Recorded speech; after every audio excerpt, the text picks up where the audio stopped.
Welcome to the Confident Motherhood Podcast. I'm your host, Anne, mama of two, holistic pregnancy and pediatric sleep consultant, and the founder of Empowered Decisions. In our seasons together, I'm here to help you step into your inner confidence from pregnancy to motherhood. Whether you are preparing to meet your baby or integrating into new mom life, this is a safe space with education and support for your journey. Join me as we raise the vibe of our motherhood collective. Welcome back to the Confident Motherhood Podcast. I'm Anne, a holistic pregnancy and infant and toddler sleep coach, and your podcast host today. I have my new moon candle lit. I just sprayed some empowerment spray, and I am fired up to talk about this tonight. As I was thinking about this episode, really the thought that came to mind was, should I explore hiring a birth doula? Hell yes. And here's why. And I wouldn't be able to talk about this topic today without sharing my personal journey because it's really impactful. And there are things in my personal journey that I feel that most women do not know about working with a doula, and that is so important to share, but also because it's just played such a magical role in both of my very different pregnancy and birth experiences. And we got to talk about it because building your care team in your pregnancy journey and as you prepare to meet your baby is deeply unique. But I do think the more information that you have, you can then make a self-aligned decision of what feels right for your birth preparation. And I ride for doulas. I ride for doulas. Doulas rock. Shout out to my former birth doula, Jennifer Darwin, Golden Gate Associates in San Francisco, and the Village Postnatal Retreat Center in San Francisco, which is incredible. Check that out if you're a Bay Area mama. But she has been incredible, and I want to dive in. So my story goes back to 2016, 2017. I was pregnant with my first son, and I got to be honest, it was pretty simple for me. I knew that I wanted to give birth unmedicated, and I knew I wanted to hire a doula. Why? Because I didn't know what the hell I was doing. And I was like, you know what? Feels like a pretty good idea to bring somebody onto my team who does know what they're doing. And Jen was a former pediatric nurse for like 10 years. I think when I had hired her, it was something like 1,000 births or something around that time. And I had initially inquired about birth doula referrals from my OB and an early prenatal visit. I was still in the first trimester. And she was like, yep, I have some referrals, gave me a sheet of paper, and I got to call in numbers. And I did speak with a couple before I was connected with Jen, and I just really didn't love the conversation. I'm very type A and have a stronger personality. And I like when somebody can just kind of command, especially if I'm trying to bring on a coach or whatever it is, to be like, hey, here's the deal. Here's how I work. You know, what do you need? All of these different things. And I didn't have that experience in my initial calls, which I was okay with because hiring your birth doula or anybody on your care team should be deeply aligned. You should really feel it. And I go deeper into this subject in my Confident Pregnancy Method and online birth prep class. And one of the things that I mentioned in there is like, it's a vibe check. Like you really have to be able to vibe with this person because you're going to be very deeply connected with them. And it's a vulnerable journey and they're there with you. So fast forward, I do get on the call with Jen. Loved her immediately. And I was like, I really want to meet in person. And we met at a Starbucks like after work one night. And I loved her. I loved the experience. I loved how she broke down. There was no guesswork for me. It was like, here's how I'm going to be supporting you throughout pregnancy, right? We're going to have like some check-ins. We're going to do a birth preparation class. She's going to be with me on, when my son is born. There was also going to be a postpartum check-in and that sort of thing. And I was like, yes, love it, right? I like that visibility and just that transparency of this is what the experience is going to look like when you bring me on. I was worried initially. I think the only thing that I was worried about initially is like, okay, but you don't know when babies are coming. So how does this work? Like even just the career of a birth doula still to this day it just kind of blows my mind to be on call in that capacity. But she had a team and she kind of broke down for me that if for some reason she was unavailable, that there would be backups. And I was like, okay, vibes. Like I feel good about that. So I hired Jen early on in my pregnancy, And I think one thing that I noticed that I would want you to know, in whether you hire somebody earlier in your pregnancy or later, is when you're going in for your visits, your prenatal checkups. Now, also in the Confident Pregnancy Method class, I talk through your OB versus midwife experience because they are very different. But my first pregnancy was OB, your very standard care routine, and you get like 10 to 15 minutes. If you're having a low risk pregnancy, you get like 10 to 15 minutes with them. So I didn't really have a deep connection, and it was a group. So I didn't always see the same OB every time. So I noticed right away that Jen was getting to know me and my pregnancy, and I really loved that personal connection, especially if you're a first-time mom, because like you and your partner have never done this before. So I kept always kind of going back to like, she knows I can go to her with questions and these sorts of things, and I just felt really supported, which was something that I really wanted in my pregnancy experience, even though it was my first time. So fast forward, I am planning a hospital birth, and I'm planning an unmedicated birth. And another reason why I really wanted a doula is because I wanted to labor at home until it was go time. But again, I don't know what the hell I'm doing. So I want somebody to tell me when it's go time. And now, fast forward years later, I understand, other parts of this, labor and delivery process to know when it is go time. But at the time, I just wanted that piece taken care of. So I gave birth to both of my sons early at 39 weeks. But basically, 39 weeks, I think I'm going into labor. It seemed that way. And I reach out to the doula in the middle of the night. She's like, hey, we're going to be doing some check-ins, whatnot. Come morning time, she was heading over to my house. And I'll share this story because I just think it's really funny. Things started to pick up quickly. And when we made contact with her in the morning, doulas, they're on call with you. They don't know how long labor and delivery is going to be.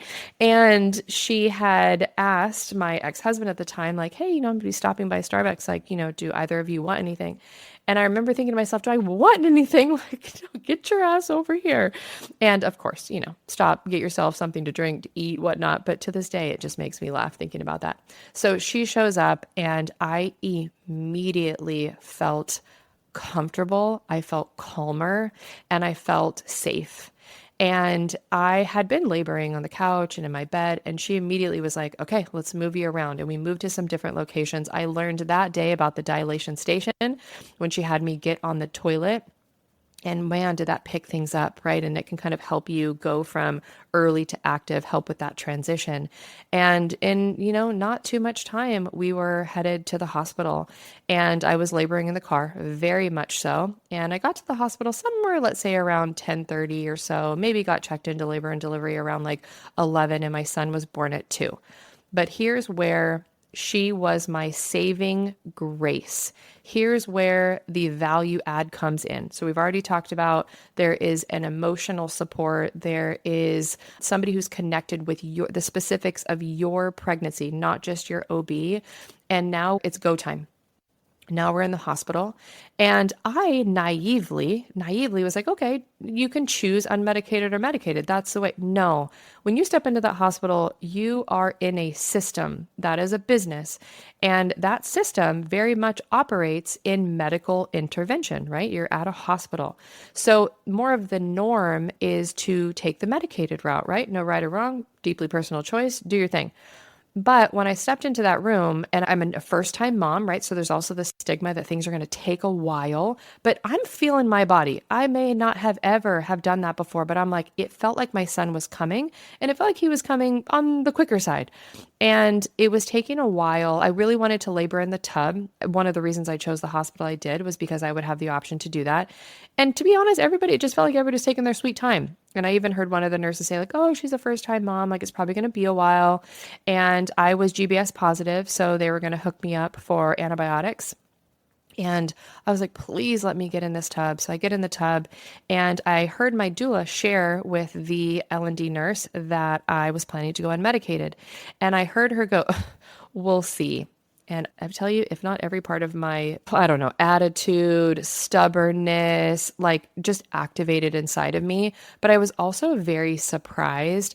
And had I not been so sure in what my birth decisions and like what I was planning was, that would have really knocked my confidence. But it definitely disappointed me. But again, I had my doula there. So I'm like, it's good. It's fine. She can have whatever opinions.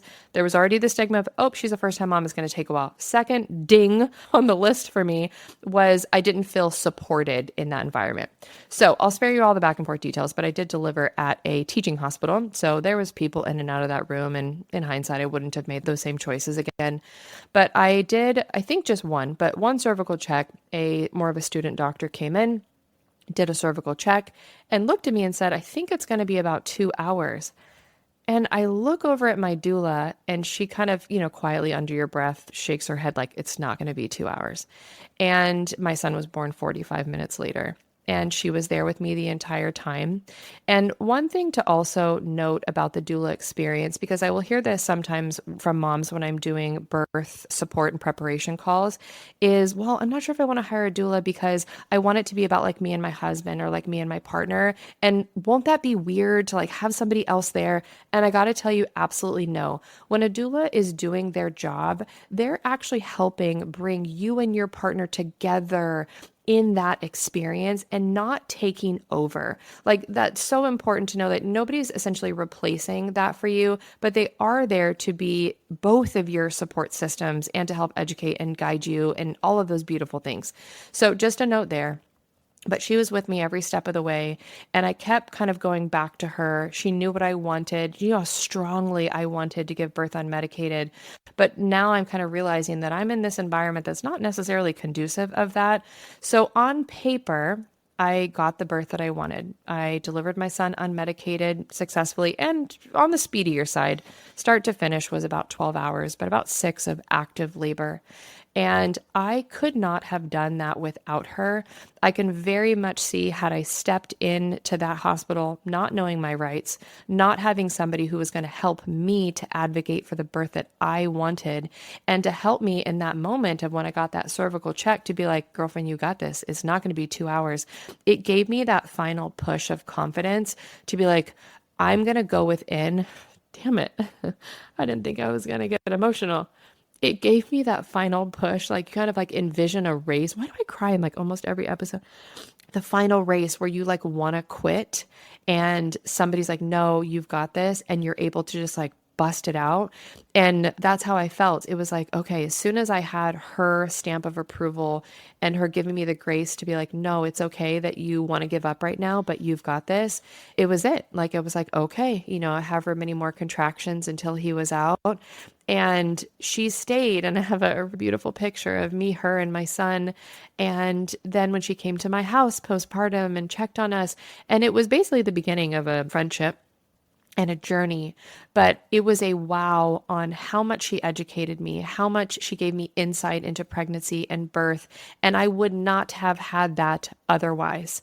Now, fast forward, I actually was pregnant and I had a miscarriage, and she was actually there for me when I miscarried. I called this woman at 5 o'clock in the morning, and she step by step walked me through not only what I was experiencing at home, but what I was about to experience in the hospital. And once again, I was like, this journey and this role of being a birth doula, their support and their scope is so far outside of what you would think it is. Like, I really thought of birth doulas like, oh, somebody who just shows up at birth, which there are same day birth doulas, but shows up at birth and is just with you to help you deliver your baby. No, I had no idea that. And obviously, many different women in birth doulas like operate and have different sorts of care packages, but I had just never imagined that at the time, what the scope could be. I go through a miscarriage, which will be a story for another day. And basically, not long after I miscarried, I was pregnant again with my now second son. And I had moved in the process within the Bay Area. And one of my deciding factors on if I was going to move or not, and the location I was moving to was, oh my God, if I get pregnant again, will you come down here? I'm not giving birth again without you. And she agreed. She's like, nope, I would be there. So I have a shitty pregnancy. the second time around hit me like a ton of bricks, long list of physical issues. And I thought I was miscarrying in the beginning. I was put on rest. I had a couple of subchorionic hematomas. Anyways, they resolved themselves, but it was a really physically and mental health challenging pregnancy. And same support from her. And I, going into it a second time around, was like, I probably could do this again without her. Like I've done it before, I probably could do it again. And I decided in my second pregnancy, I did not want to take the OB route. I did not want to take the hospital route. And I wanted to explore being under midwifery care. And I wanted to deliver at a birth center in water. So I just switched it up completely. I'm like, I have to go complete 180 from the first time around. And I was under really amazing care. I loved the midwives there. I felt super supported. And I knew that I was going to be supported in birth, but I still wanted her there. And I felt like in that way, it was like gangs all here, teams all here. And again, it felt like a safe space. I felt completely supported. And that also will be podcast and story for another day regarding building your care team and options that you have and really standing tall in those decisions. Because there was definitely friends and family that was like, girl, are you crazy? Like you want to deliver at a birth center? What is the deal? But for me, I'm like, no, I have my doula. I have my midwives. I've done this before. I know what my body is capable of. Like I can do this and I know that I will do this. So oftentimes, even though there was the common stigma of like, oh, first time moms and first babies can take a while. Well, there's also on the flip side of that second babies can come in a little bit faster than the first. And boy, was that the case. From basically the time that I knew I was going into labor to the time that my son was born was about 4 hours. And Jen was about an hour away. So I let her know early on, like, hey, things are moving and I think things are picking up quickly. So we made the decision she was like, should I just meet you at the birth center? Do you want me to come to your house? And just like the first time around, which I probably could have delivered at home if I'm being completely honest. But I was like, no, I want you to come to my home. I was like in the zone with birth affirmations and I hadn't yet gotten on the toilet like the first time around. So same thing. She gets to the house and it's go mode.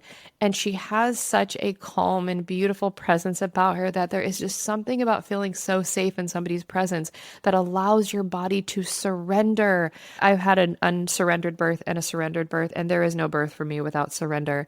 And it really just allows your body to get into the energetic space of what experience you're about to go into. And when you're in a state of resistance and fear and stress, it's harder on the body. And so knowing that I felt so safe in her presence, I really wanted her to come to my house, but we didn't have a lot of time. So it was either I was going to deliver that baby at home or it was going to happen in the car. And not long after, maybe, I don't know, within an hour or so, hour and a half of getting to the birth center, my second son was born in the bathtub in water, and she was there. And I think too, I know I've been telling story time for a little bit here, but going back to it's a vibe, you need to be able to connect with them and really kind of do the checks and balances on why they're a good fit for you. And you can ask your OB, you can call local birth centers, you can go online and just start pulling together, because obviously resources in different cities and parts of the country are going to be different.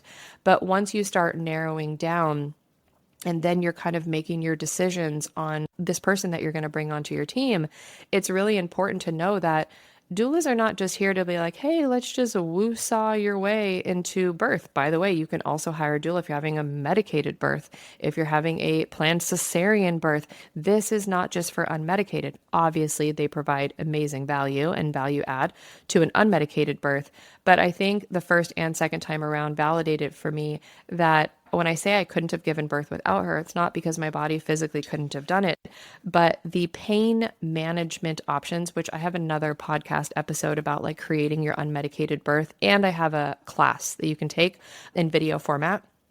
Pain management is the way to go. If you're planning an unmedicated birth, I would say 1000%, if you have the ability to hire a doula, you hire a doula and you learn about pain management options, because that was such a big part of what she brought to the experience. In addition to her energy, in addition to her education, in addition to her experience, in addition to her support, was pain management. We're talking about using a TENS unit. We're talking about hip squeezes. We're talking about knowing the variety of labor and birthing positions that is going to help move your labor and your birth along. And I just couldn't have done it without her. So even just getting to the birth center, I'm on the bed. I actually have a beautiful photo of us together, but she's doing hip squeezes on me. Once I'm in the tub, she's supporting me. And then of course my body's taking it from there and my son was born. But your care team and how you build it shapes your pregnancy experience. It shapes your birth experience.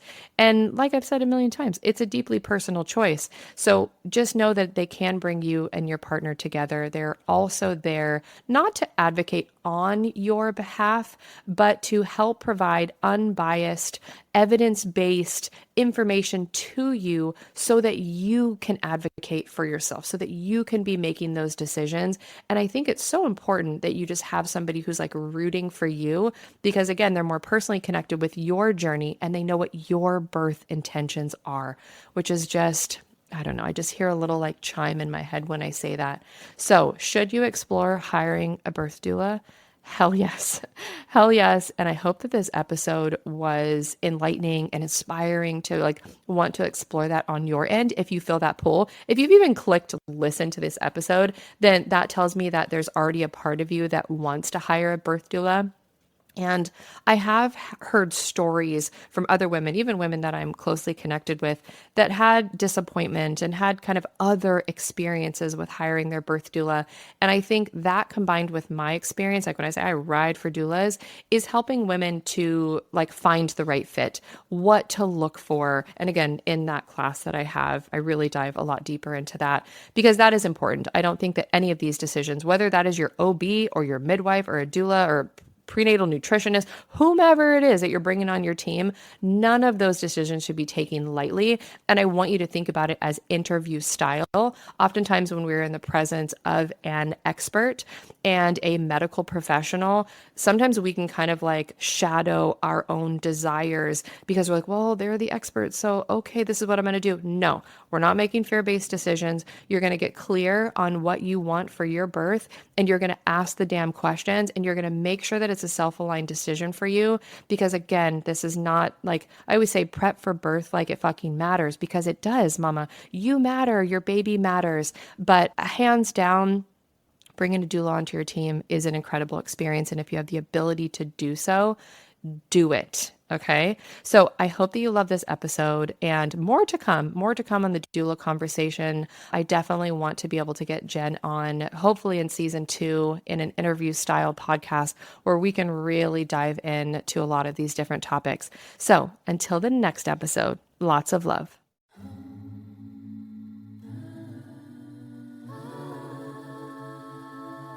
Whether you're a tired mom struggling with your little one's sleep or an expecting mom looking for empowerment and advocacy as you prepare for birth, I'm here to show up for you with proven strategies and education to elevate your journey. You deserve to feel heard and given the tools to have success. Mama, you do not have to navigate your pregnancy or sleep struggles alone. Head over to empoweredwithann.com to discover how we can support you. Confidence, empowerment, and peace are just a click away.